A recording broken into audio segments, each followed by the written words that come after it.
Welcome back. More fallout following last week's terrorist attacks in Paris, as more than half of America's governors say they oppose allowing Syrian refugees into their states. Blake Berman with the details right now in Washington. Blake. Hi there, Maria. Some call it humane, others an open door to terrorism. That is the debate echoing from governors' mansions to Capitol Hill to the White House this morning when it comes to vetting and accepting Syrian refugees. The Obama administration has said it will take in 10,000 over the course of the next year from war-torn Syria, and President Obama stood behind that principle yesterday. However, roughly half of the country's governors are asking for either a reevaluation or suspension of the plan in light of the Paris attacks, in which at least one of the terrorists is believed to have used a Syrian passport to get into Europe. It is very important that we do not close our hearts to these victims of such violence. If they're young men with absolutely no information on them, how do you vet them? According to the State Department, nearly 2,000 Syrian refugees have been vetted and admitted into the U.S. since October of 2014. Roughly half live in just 5 states: California, Texas, Michigan, Illinois, and Pennsylvania. Now, while the governors, Maria, might not be able to legally turn away these admitted refugees, Congress could potentially end up voting to slash funding. Back to you over there in Paris. All right, Blake, thank you so much. I want to bring in American Islamic Forum for Democracy founder and president Zuhdi Jasser, Maverick PAC national co-chair Morgan Ortega is with us, along with Dagan McDowell in New York at our headquarters. Sir, thank you very much for joining us. Let me ask you about this situation. What are your observations in terms of the terrorist attacks and this new debate that seems to be really operating at a feverish pitch about refugees coming to America and Europe?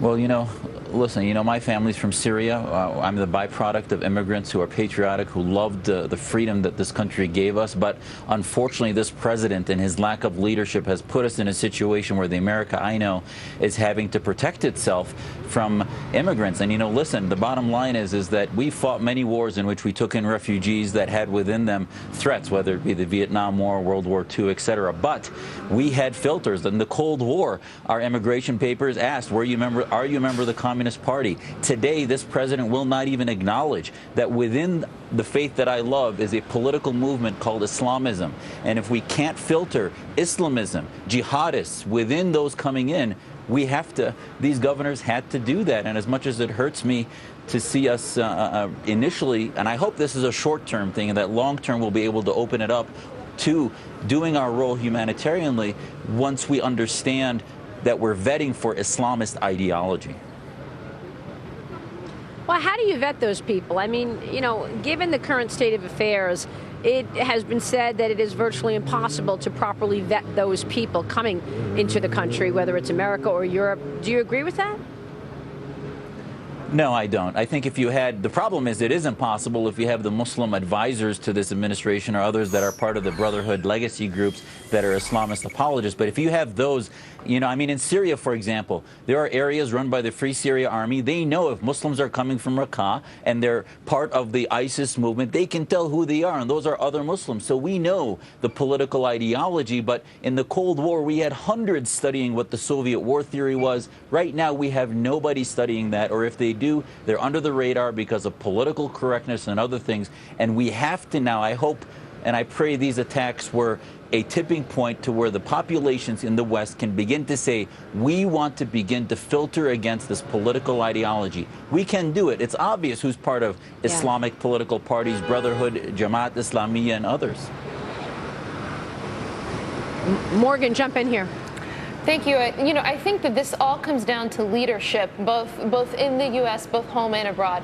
Leadership here in the U.S. What is the president going to do whenever he has this many governors that are saying that they're unwilling to take the refugees in? We know that they actually don't have the legal ability to refuse these. But when you have almost the majority of the governors refusing to do it, the president needs to lead here at home and get people on board to decide what are we going to do about these refugees. And abroad in Syria, we're seeing strong responses responses from both the French and the Russians, but a very muted and just lackluster response from the Americans, which I think is almost a historical precedent whenever our allies are attacked and we have nothing to say. So it comes down to leadership, both in America and abroad. The president's got to lead to get the governors on board with whatever his plans are for the refugees. And we have just a cluster, you know what, brewing in Syria with the French and the Russians and everyone and the Americans, everyone involved, but there is no American leadership to be seen.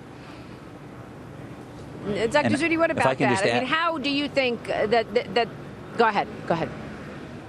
Well, I was just going to add, I think if there's anything that can teach us something, look at the Belgian cell that caused this barbaric attack. They have had over 500 Muslims go from Belgium to fight as jihadists. 190 have come back. The UK has already started saying, you know what? Prime Minister Cameron said we're going to start revoking passports. They can't come back once they're gone. Belgium hasn't done that. So if you have your own citizens that are going and fighting abroad, and you allow them to come back and forth. This guy was bragging in ISIS's magazine, Dabek, that he avoided the forces that looked at him, and he still made it by the grace of Allah, as he said. So obviously, it's not working, and yet we're supposed to believe the vetting of refugees is going to work. But I do want to add one thing, which is if you look at the vast majority of these attacks, they weren't done by refugees. They're done by homegrown elements. ISIS is already in all 50 states, and we need to make sure we don't over-focus on the refugees who are rarely committing acts of terror versus the homegrown elements like the Boston bombers, Chattanooga, etc., that are much more dangerous because of their separatism. I mean, thinking about that, then many of them are likely already in the country. Yep, exactly. This threat is here, and because we have blinders on, the NYPD backed away from its undercover program because of the Islamist groups that said it was profiling, etc.